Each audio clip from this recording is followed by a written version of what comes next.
7h44, le petit déjeuner politique de Geneviève Darrieussecq, qui est ministre déléguée auprès du ministre des Armées, chargée de la mémoire et des anciens combattants. Bonjour Geneviève Darrieussecq. Bonjour. Aujourd'hui, vous allez présider une cérémonie d'hommage à l'occasion de la journée nationale d'hommage aux harkis. On va en parler dans un instant. Avant cela, il y a tout de même toute l'actualité autour des nouvelles restrictions au Covid-19 qui suscitent la polémique.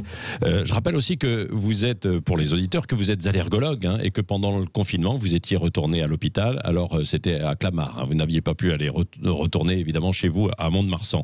Est-ce que vous comprenez la colère des patrons de bars, restos, salles de sport ?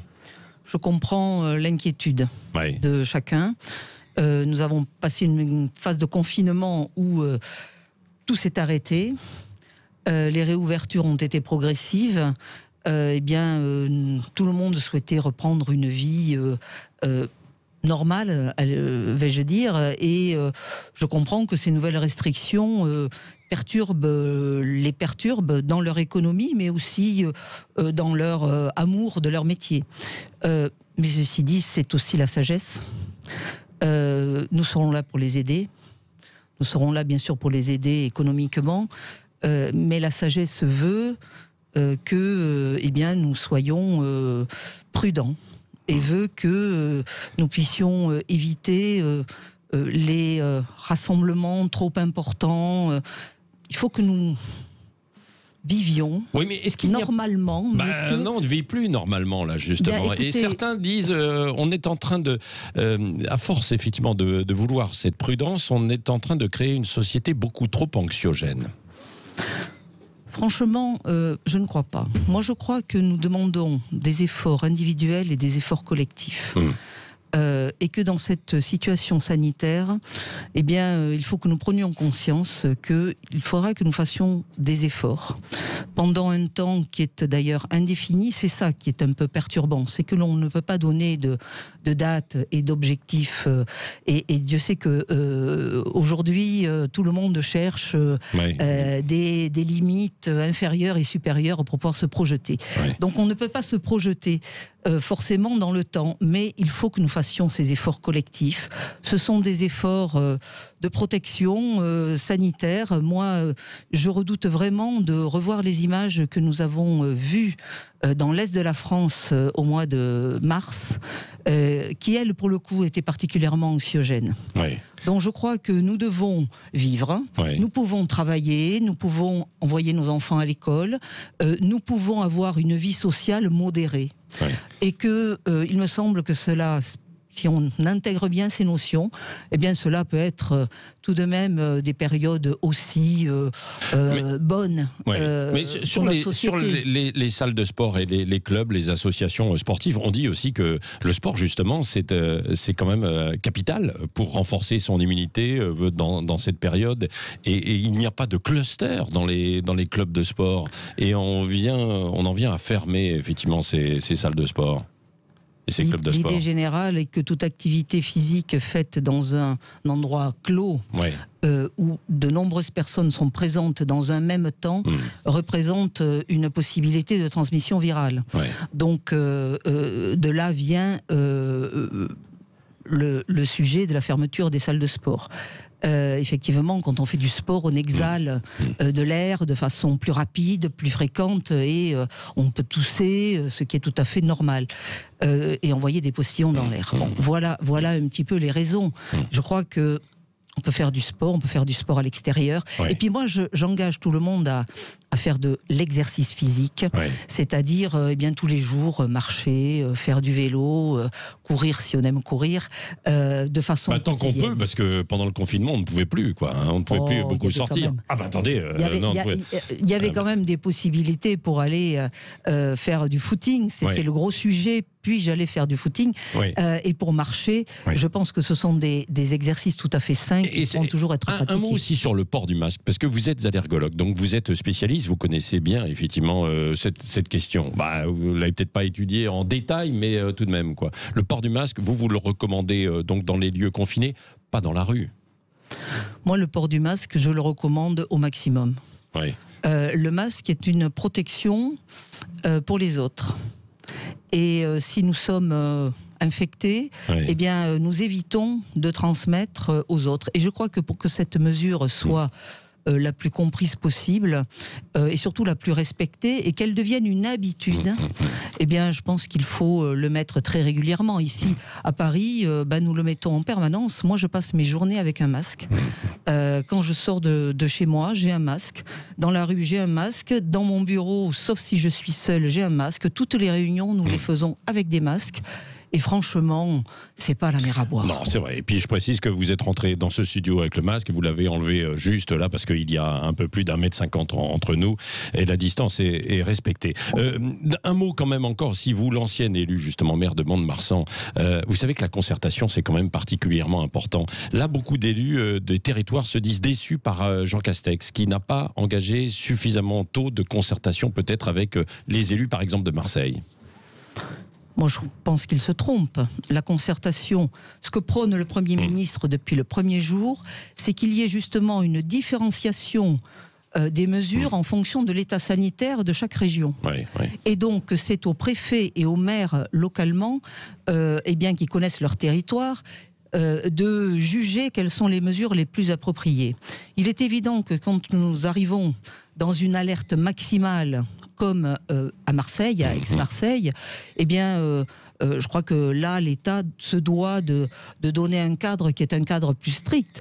Mais à Mont-de-Marsan, où il y a une circulation virale dans les Landes qui a été complètement épargnée pendant la première vague, mais qui là est en circulation active du virus, il y a des mesures qui seront prises et je peux vous assurer que la préfète du département travaille avec les élus pour les mettre en œuvre. Venons-en donc à cette journée nationale d'hommage aux harkis. La France avait une dette envers les harkis. Est-ce qu'elle est réglée aujourd'hui ? La dette, elle n'est pas réglée.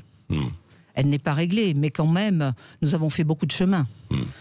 C'est vrai que les harkis sont ces Français qui sont arrivés sur le territoire dans des très mauvaises conditions d'accueil. Parce que je pense que la France n'était pas préparée, parce qu'il n'y a pas eu une volonté d'intégration rapide des harkis et de leurs familles. Et donc, nous avons cette dette morale par rapport à eux, mais nous travaillons beaucoup et j'ai beaucoup travaillé dans le sens de la reconnaissance, dans le sens de la réparation, et puis aussi dans le sens de la mémoire, afin de ne pas oublier cette histoire et de faire en sorte qu'elle soit connue de chacun, et notamment des jeunes Français, parce que plus on s'éloigne des conflits et des dates de conflits, et moins on est conscient de ce qui s'est passé, et pourtant, les harkis font partie intégrante de la France, et d'ailleurs sont, pour la très grande majorité d'entre eux, des citoyens parfaitement Alors, puisque vous êtes bien dans notre pays et qui apportent toutes leurs valeurs personnelles à notre pays. Oui, Geneviève Darrieussecq, puisque justement vous êtes en charge de la mémoire, est-ce que vous êtes inquiète par ce qui est en train de se passer en France, sur la remise en cause d'un certain nombre de choses, les statuts, une fracture autour des colonies, du passé colonial ? Oui, je suis inquiète. Pas que de ça d'ailleurs. Je suis inquiète. Je suis inquiète de la fracturation. D'abord des territoires français et aussi de la fracturation de la société française. Moi, je suis dans un domaine où, justement, la mémoire est pour moi un levier pour transmettre certaines valeurs, les valeurs républicaines, les valeurs de laïcité, certes, mais ça c'est plutôt Marlène Schiappa. Moi, dans la mémoire combattante, c'est les valeurs de notre devise républicaine, liberté, égalité, fraternité, les valeurs de notre démocratie, et j'essaie à partir de la mémoire combattante et de l'engagement des soldats pour libérer la France, pour faire en sorte que notre pays reste une démocratie, de porter ces valeurs-là. Et d'ailleurs, j'ai des actions importantes depuis 2 ans sur la reconnaissance de tous les combattants africains, par exemple, qui sont venus au secours de la France, notamment lors du débarquement de Provence, et qui ont permis de libérer notre pays, qui ont aussi combattu lors de la guerre de 14-18. Donc, tous ces combattants-là, eh bien, nous leur devons une reconnaissance. Ils se sont engagés pour la France. Ils étaient effectivement dans des colonies, mais ils se sont engagés pour la France, qui était pour eux, eh bien, je pense. Mais certains aujourd'hui, des petits enfants d'immigrés, ne se sentent plus vraiment français. On le voit dans les écoles, on le voit un petit peu partout. Est-ce qu'il faudrait quelle est l'une des solutions pour essayer de raccrocher, en fait? Il n'y en aura pas qu'une, certainement. Mais moi, je crois que l'éducation et l'école, c'est la base. C'est la base. Oui. Tout cela, l'intégration républicaine, le sens de la nation, le fait que nous devons être une nation unie et solidaire. Unie ne veut pas dire que tout le monde pense la même chose. Unie veut dire que on vit sous le même drapeau, dans le même pays, et que l'on a cet amour de la France qui nous apporte, et que les lois de la République prêt à mourir pour la France. Que les lois de la République, devise. Que les lois de la République sont les mêmes. Vous sauriez, mais c'était ça pendant les périodes en fait de guerre. Oui. Aujourd'hui, si vous croyez que tous les Français seraient prêts à mourir pour la France? On ne sait jamais ce qui se passe quand il y a... Vous savez, il y a eu pendant les guerres, il y a eu des situations complexes. Non, mais ça c'est vrai. Est-ce que vous êtes favorable à de nouvelles lois mémorielles? Est-ce qu'il faudrait songer à de nouvelles lois mémorielles? Je ne sais pas si les choses passent par la loi. Non. Je crois que les choses doivent passer par justement la transmission, la reconnaissance, l'éducation nationale, et que le principe de citoyenneté, le principe de l'engagement personnel de chaque Français au service de la nation et au service de la société française, c'est quelque chose qui me paraît absolument essentiel. Oui, à propos de service, Emmanuel Macron demande au ministre de s'engager pour les régionales. Vous serez candidate, vous, pour les régionales en Nouvelle-Aquitaine ou pas?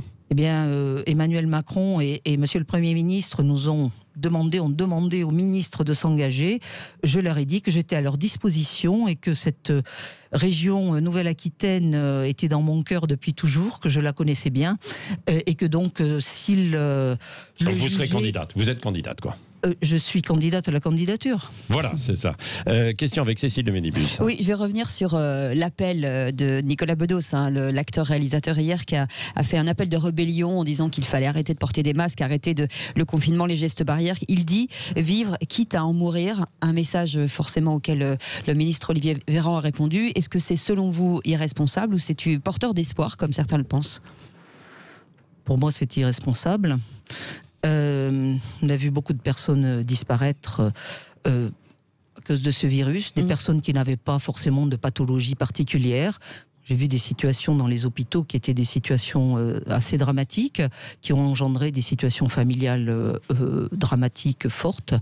Je pense que voilà, il faut raison garder. Alors, je sais que nous sommes dans un pays très gaulois où tout le monde s'exprime et où beaucoup sont toujours en contradiction. Remettre en question aussi la parole politique. Quand on voit que, par exemple, Florence Parly, vous êtes aux armées, a menti sur les soldats français rapatriés de Wuhan. Florence Parly n'a pas menti, elle a dit une inexactitude. C'est la même chose, non? Non, parce que on ment quand on dit sciemment quelque chose que l'on sait faux. Ouais. Et je pense que c'était pas du tout le cas. Ouais. Donc elle a dit une inexactitude. Ce qui est exact, c'est que dans cette affaire-là, tout a été fait comme il fallait le faire dans cette période-là, en l'état des connaissances que nous avions, et que ces soldats qui sont revenus de là-bas n'ont pas été à l'origine de la moindre épidémie en France. Merci Geneviève Darrieussecq, ministre déléguée auprès de la ministre des Armées, chargée de la mémoire et des anciens combattants, était l'invitée ce matin de Sud Radio.